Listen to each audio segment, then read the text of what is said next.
I think we have to begin with Happy Women's Day. As a woman myself, I really feel blessed to have this opportunity to host this discussion of empowering women in tech. Uh, a part of me always feels glad to see women together. As we discussed, it's more towards having that voice, that fraternity who share those like minded ideas. Uh, have them together in the journey really helps in growing together. So, yes, I think these scenarios which we are going to discuss today are also going to be around how this era of remote work has brought its own sweet challenges. Uh, so challenges have not reduced, I would say, they have changed. And yeah, miles to go before we sleep. So together with us, we have three phenomenal women who have experienced and worked through these challenges and reached where they are today. So I would like Anvesha to introduce the panelists. Hello, everyone. I'm Anvesha. I would like to first of all introduce Melanie. Kesterton is a seasoned marketing professional with a diverse background in client service, project management, and team leadership. Experience which is vital to her role as head of client service (CRM) at Team ITG. As a business, Team ITG support a wide variety of well-known brands across a number of marketing technologies, including their award-winning Deploy Tech marketing automation platform. In her position, Melanie unites the business and enables strong, consistent, and customer-centric solutions no matter the technology.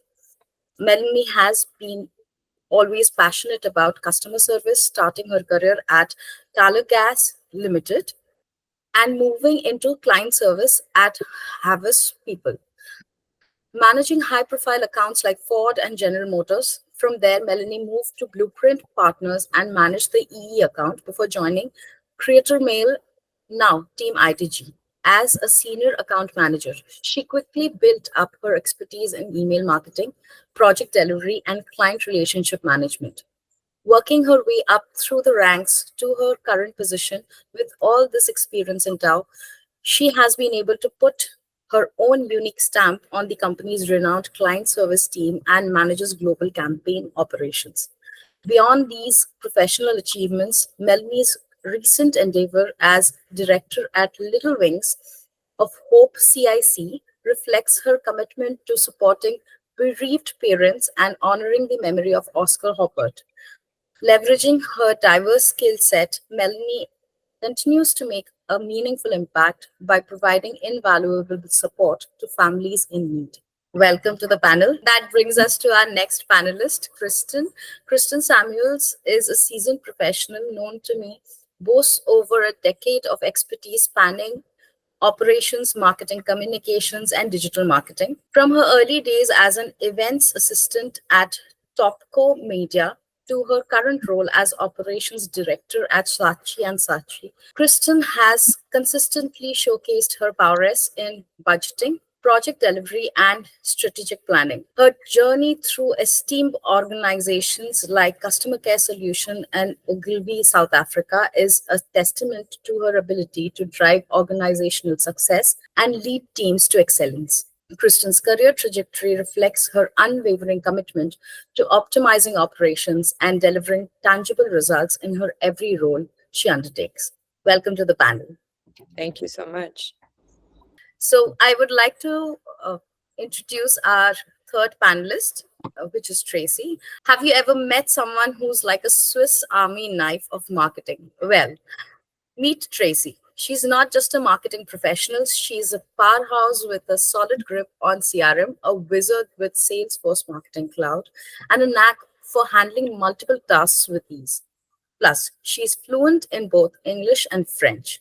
Tracy's journey from being a web operation publisher to her current senior Salesforce Marketing Cloud Administrator role is truly inspiring. I'd love to hear more about her experience and how she manages to thrive in such a dynamic field. Welcome to the panel.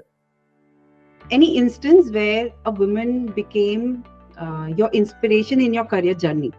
If all of you can share some story around it, it would be great. So, for example, for me, my mother-in-law, her presence has made me focus more undividedly. So it's the more focused area that it has taken me to. So I really cherish that part of it. And of course, that support system is a blessing and also conscious effort that we all take in that journey of a professional journey, I would say. Yeah. I've been very fortunate to be surrounded by powerful, kind, supportive women throughout both my professional and personal life. So I'm very grateful for that. But there are a few standouts.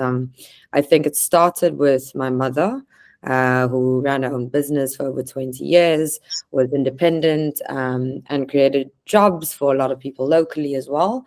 So it started there, and then I'll move into at my tenure at an ex-agency. I work predominantly with the New York market, and I work quite closely with a woman of color as well, which adds a different dynamic to it, who worked her way up to MD within a New York media agency with such integrity and while taking fellow women along with her for that journey. So it wasn't just about winning for herself, it was about bringing people that she had worked with previously, specifically women, putting them in positions where they could flourish, putting them in positions where, they were able to have a voice, and able to make an impact at different levels within that agency. And for me, that was quite inspiring because we live in such a culture at the moment where, because the advancement of women is so scarce, we are pitted against one another. So we've got that competitive nature, where it's me or you. And to see her embrace a we culture was very inspiring. So I will just jump after then. So from my side, I think, same as Kirsten, I've been influenced by so many women, starting from my family. I will say my two moms, so my mom and my godmother, who have been, who showed me the importance of hard working, obviously, because that's something was really cultural. Like, you need constantly to be a hardworking woman to be able to achieve whatever you want. So obviously that has always sticked with me. And then I've been lucky when I moved to the UK to meet different women from different type of background, like social workers, women with senior roles, women as well who are trying to start their own business. And by being able to understand like their journey, sharing some tips and tricks on how to stand for yourself, how to be a bit assertive about yourself, how to have that imposter syndrome, how to embrace who you are, embrace your personality. Really, that really has helped me to shape who I am and has helped me to stand and being advocate about things related to women in tech, women empowerment, and supporting women to help them to develop themselves. Yeah. And doesn't it bring us to an interesting topic, Tracy, about being comfortable in the skill? I think it's very common for all of us to experience that. That, I would say, consciousness of being perceived and being judged in a right way. So we're not afraid of being judged in a wrong way, and possibly we don't even care. It's all about, it takes a lot more efforts to break those perceptions and prove yourself, which is comparatively way more difficult being a woman than a man. Yes, because sometimes some people will believe that he's being rude, but it's just you need to make sure that he's not being rude. It's just like either you're assertive about the point that you want to exchange or the way you want to exchange it, but also making sure that you're able to be open to receive feedback, open to exchange, open to understand other people's opinion. And I think as well, when you're a woman in IT, when it was, well, because now it's changing, but predominantly like men oriented, that's where you need to make sure that, yes, you're comfortable about who you are, you're comfortable about the idea you want to share, you're comfortable about exchanging with people, and then that's where things start to unroll themselves. Absolutely. Yep. And being comfortable, I think, means more knowing yourself. The more you know yourself, it's going to be very natural that you have clarity on various aspects. So I actually spent quite a lot of time thinking about this, because I'm really in the fortunate position of being surrounded by inspirational women, just like many of you are, and that's both professionally and personally. Professionally, we have our very own Sue Mountford, CEO of Team ITG, massively inspirational and successful woman. And we have our Chief People Officer, Lisa Elrod, who I have been super fortunate to work with really closely. And she really has empowered me and given me the toolkit to succeed in my role and ultimately within the business. I also have a really amazing team of hardworking, exceptional individuals, headed up by the brilliant Amy Wilson, for which many are women who continue to inspire me every day. And without them, I couldn't do my job. So it's literally that simple. But also the question, it really got me thinking about what inspirational really means to me. And it's someone who's not only drives me to succeed, but also makes me want to grow and evolve as an individual. And outside of work, I have a very good friend, Layla, who may not know this, but has probably had the most profound impact on my life. Definitely in recent years. This is all this post-COVID world that we all found ourselves in, when one minute you're commuting back and forth from London and you don't ever see the local community, and the next minute you're thrown into it because it's all you've got to rely on. So her having met Layla as a body positive personal trainer, I have just been super inspired by her ability to take her setbacks, frustrations, any negative emotions, anything that could or would consume the best of us, and turn them into the positive energy to drive change.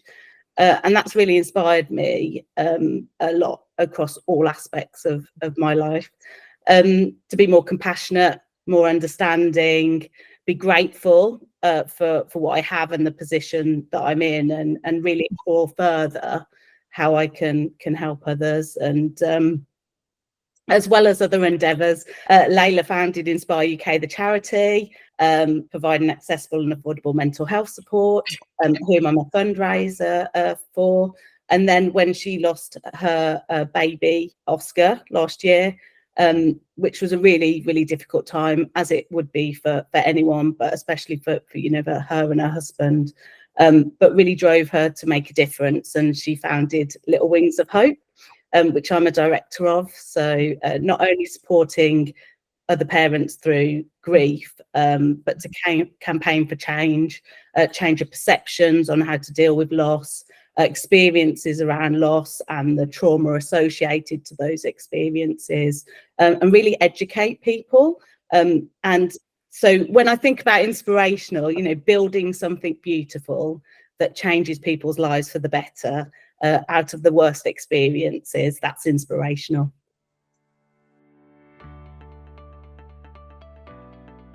Within my career, like I said earlier, I've found that we often tend to compete with one another, and we're often fighting for the same role. Within South Africa, we've also got something called BEE, which is a scoring system where we look at race and gender. So oftentimes you also find people questioning why you are in a role. Are you filling a quota? And then you begin to question yourself. Am I just, the female face? Am I just the brown face?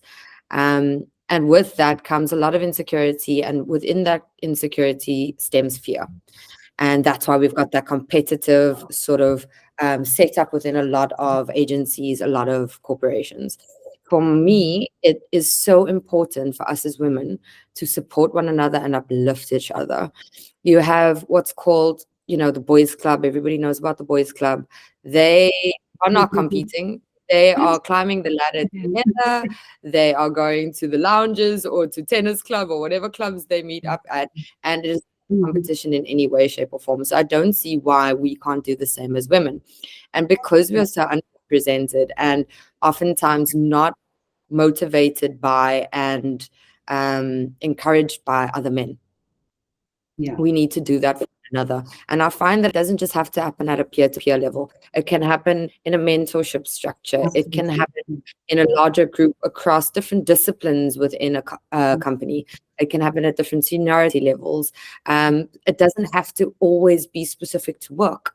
You can network within all sorts of environments. You can network within the lunch break room.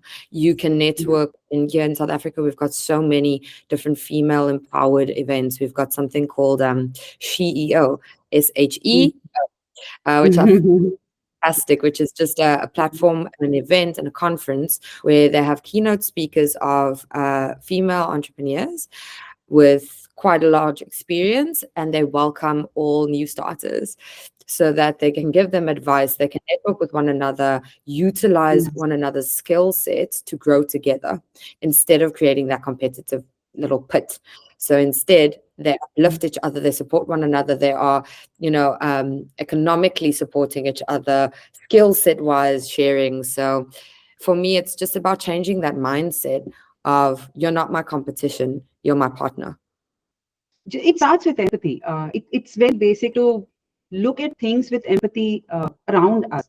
We don't know when we get into that grill of work and competition and get onto our lives separately. But I think seeing those instances around, helping each other, sensing each other, even I think it's very much possible in a remote setup, just like it is right now, to have that connect and to have that strength sharing within each other. Tracy, can you tell us how possibly Eurostar encourages peer learning and collaboration among women in your organization? So in terms of peer learning, you've got, the good thing is they emphasize on being able to drop a message on Teams to people. So you can go on Teams, look at someone's profile if you're curious, and then just drop them a message to say, oh, I'm a bit curious about what you're doing. Do you mind if we do have a quick catch up? So for example, for people who are at the station, we can just pop in at the station and say, oh, I would like to shadow you. I would like to understand what's your day-to-day work.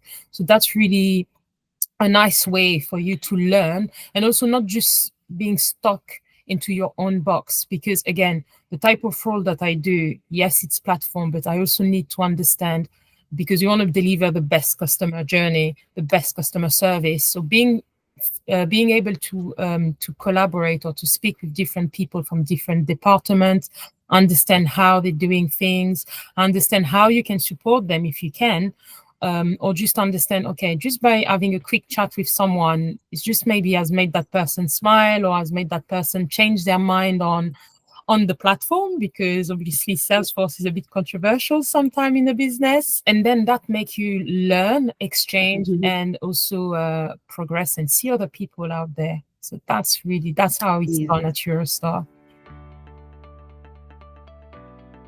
Belonging. I think that's a big one, because a lot of time, especially within the industry that I'm in, which is marketing, media, advertising across the board, right? It was very male dominated from the jump. That has evolved and changed in the recent years, and I've loved to see it. Within Publicis Group, we've got quite a lot of representation in terms of women in leadership, which is super inspiring. And I think it's important to show that to every level within the organization, that you can get there. We've got a female CEO, we've got a female CPO and a female CFO. So our entire exec board is just a powerhouse of women, which is so inspiring for the intern that joins and goes, oh, okay, I can also the CEO one day, and I can also, get all the way up that ladder. And to see leading by example, I think, within myself, within the rest of the exec group, at any organization, by being accessible to them and by showing them that, you live that open door policy. It's not just okay, you can come and chat to me if you've got an issue. Come to me for advice about your career within the company, but also beyond that. So I had a conversation, interestingly enough, the other day with an intern who had applied for a couple of jobs, and she was asking me, is it fine that I've applied for a few that I don't have experience in? And I said to her, yes, always have courage in yourself, always believe in yourself, because if you don't, the next person's not going to. So never underestimate yourself, wing it until you make it, and apply for every single job. And that's how you discover yourself. That's how you get to understand what it is that you're good at, what it is that you love doing. And by talking to other people within the agency, talking to other people within the larger group, and talking to other women and their experiences. And whilst we chatted, it was around, how do you find your voice at the table? When there's a table full of, and this is an intern experience, right? So I'm an intern, I'm fresh in, and there's a table full of men who have at least a decade's experience.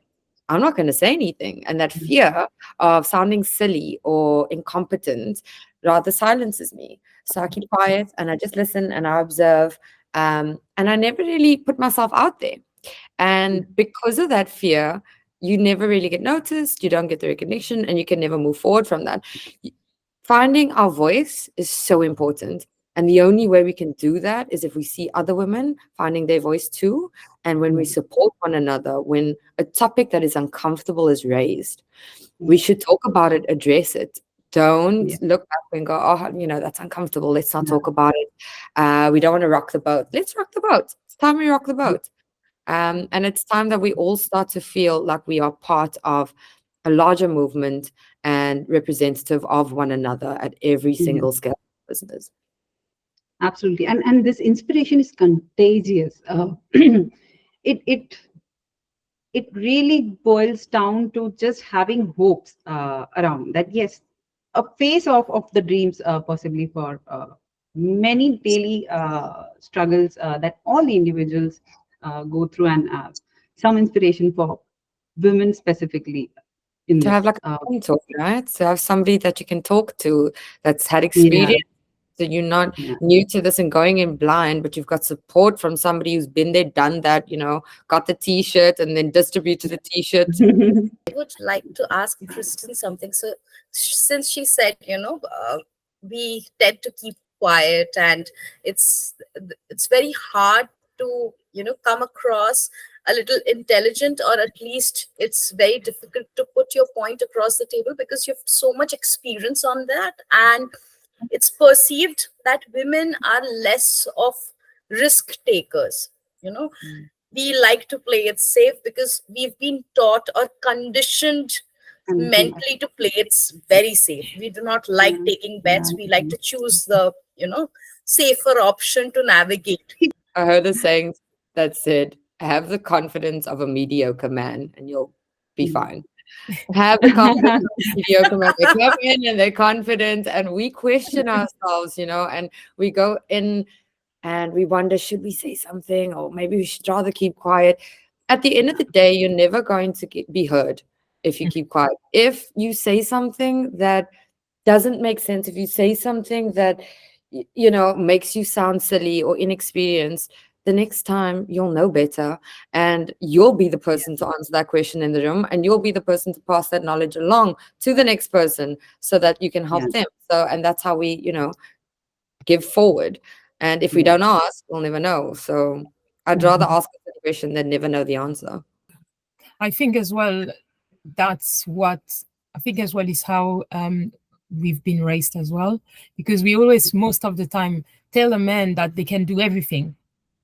Even if they don't know, they can do it. Versus a woman, they're like, we're a bit more cautious, careful.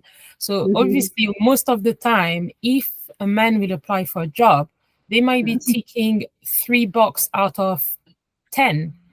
We might be ticking 9 boxes out of 10, but we will be like, should I apply? Should I give my Yeah, opinion? You're exactly. always going to be questioning. But It's and then too we'll be like, skeptical to I take can do that it. leap. Yeah. Yeah. And at the end, we are making a better generation after us. I remember a decade back, there were lesser faces coming out, talking, having these platforms to discuss, reaching these positions. So in this professional journey, uh, when a woman chooses to have a professional career, uh, as the anecdote goes, you are expected to raise a kid like you don't work, and you are expected to work like you don't have a kid. So based on that, there is a certain balance each woman has to uh, take.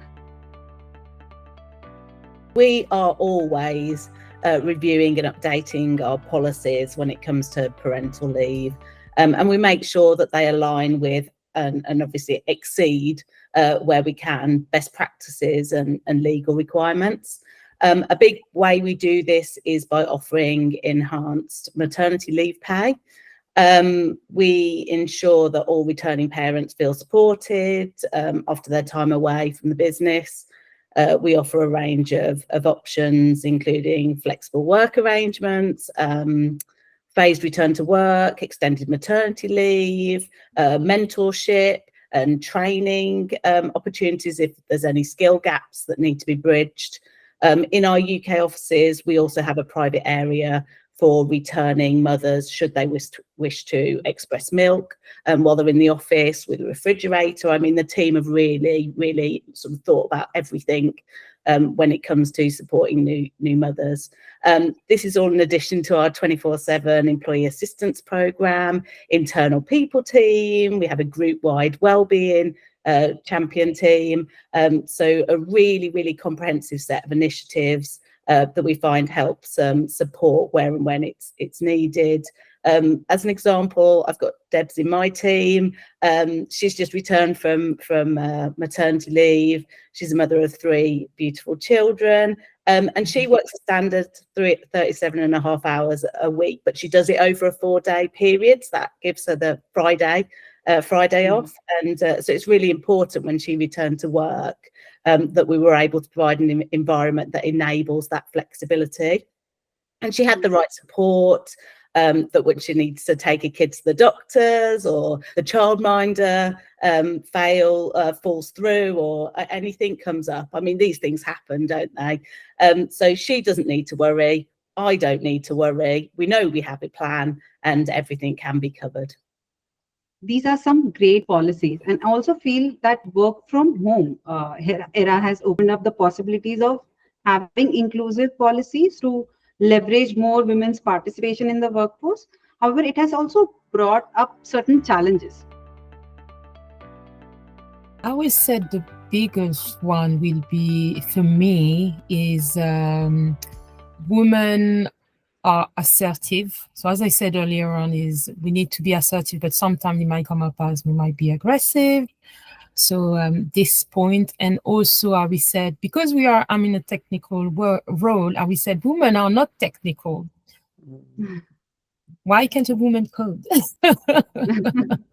Why can't a woman explain how something is designed?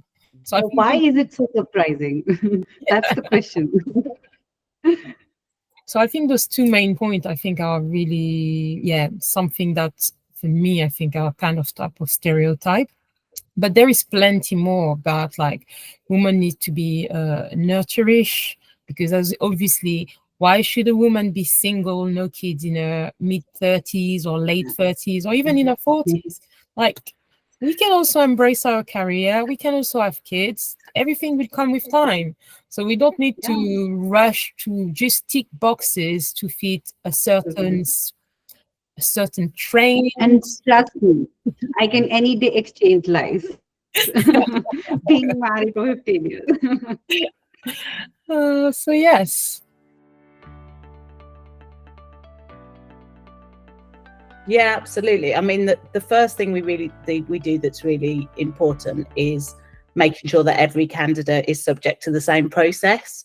We use a structured and standardized interview questions that help keep that focus on specific skills for the role, as opposed to personal characteristics. That being said, one of the key considerations is how well a candidate will fit into the to complement the skill sets of the existing team that they're joining. It's really important to have the balance, making sure that we're building a well-rounded team rather than one that's overloaded in some areas and left light in others. Beyond this, we ensure that managers are fully trained on DEI and have access to more courses through our Go One platform should they need them. With the recruitment team, we're always on hand to answer any questions that we may have. We have an amazing recruitment team. We also monitor our demographic data, which enables us to adjust our recruitment strategy if needed. So that's how we, try and ensure these things are absolutely balanced. Yep, that's quite interesting. And possibly increased women participation is celebrated and appreciated by one section, but there is also another section that thinks that this has unwantedly put more pressure on women. So Melanie, again to you. So would you like to share how ITG as an organization supports managing work-life demands? Yeah, I mean, as I said, we are really flexible, and I think you touched on it earlier with the post-COVID era and remote working, and how we've all sort of realised that it is more important to ensure we've got that balance and that flexibility, and the work and life are harmonious, and one is not taking over the other.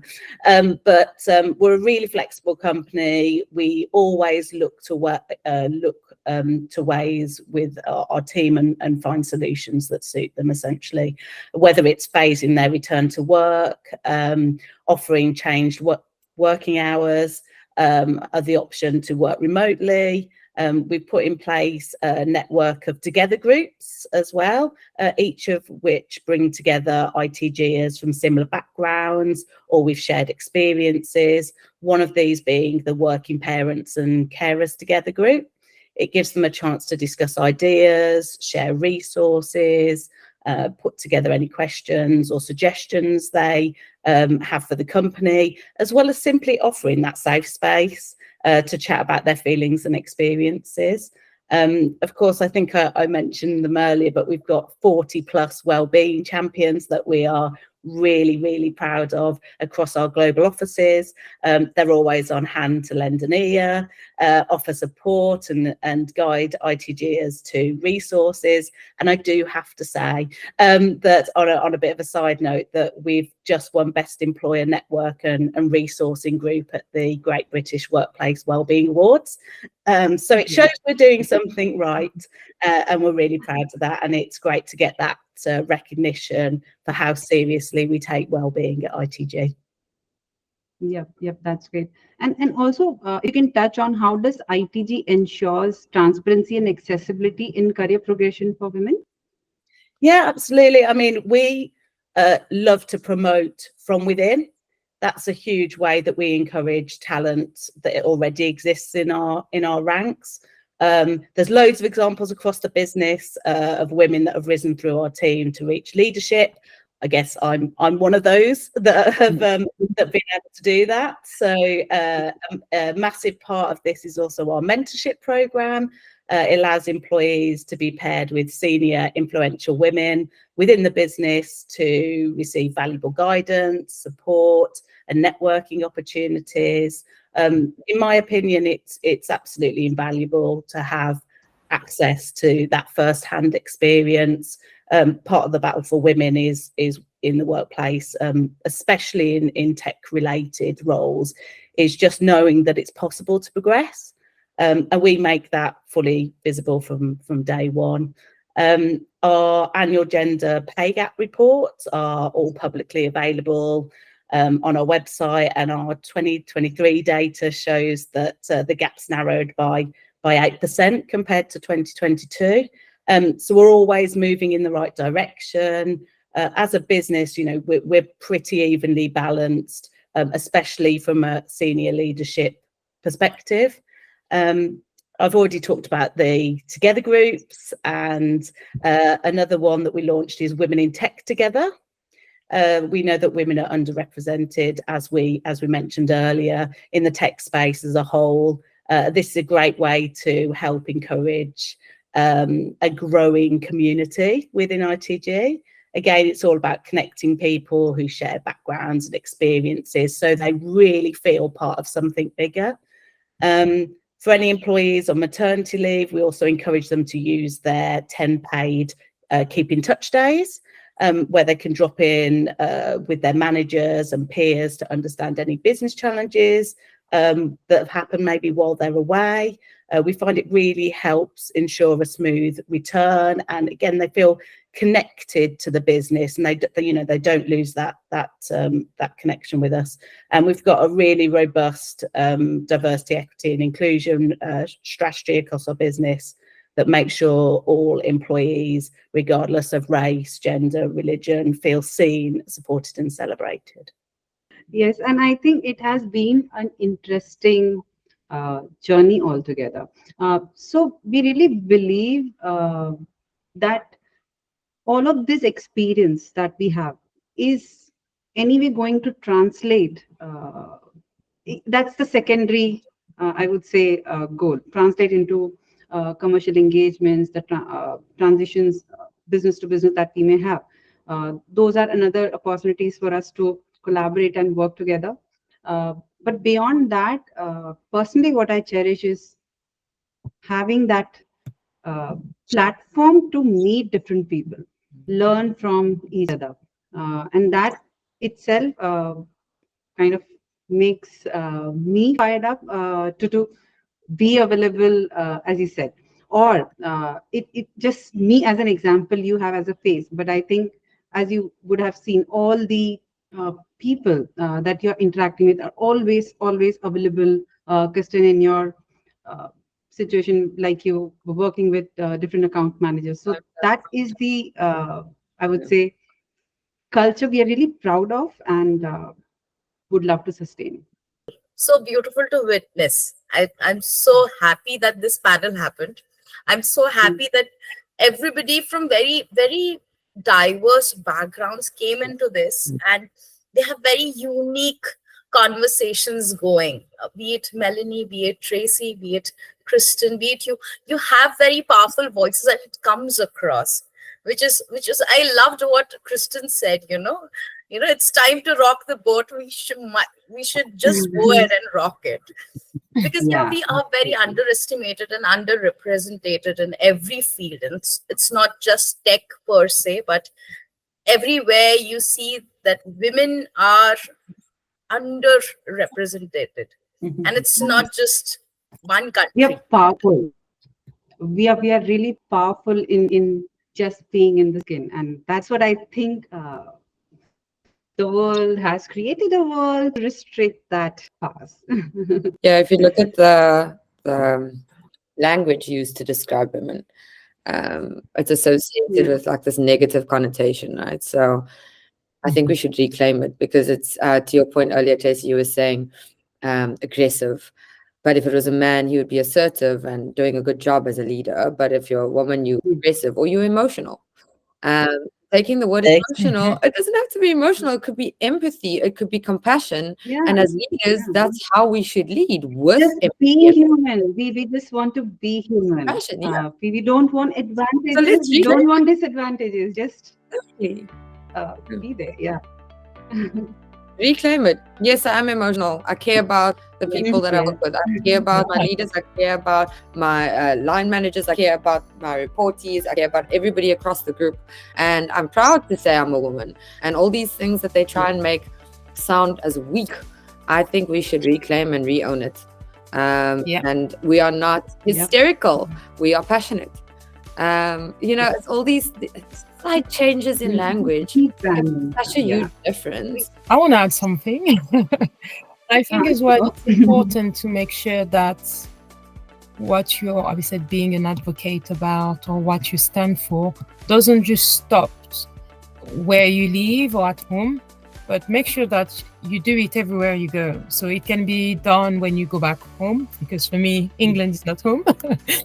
It at your own pace. Yeah, you can. It can be everywhere when you go on holiday, when you're at the airport, when you're traveling for work, when you are in another country for work. I think is just make sure that it's not just something that you just do, as we said, part-time, but it's a lifestyle, and it's a lifestyle that you need to carry out, because whatever you're doing will have an impact on the younger generation, on people who are looking at you for advice, on people who are looking for that extra, just that word or just that smile to be able to make the right, just that hope to make the right career move, to make the right decision, professional or personal. So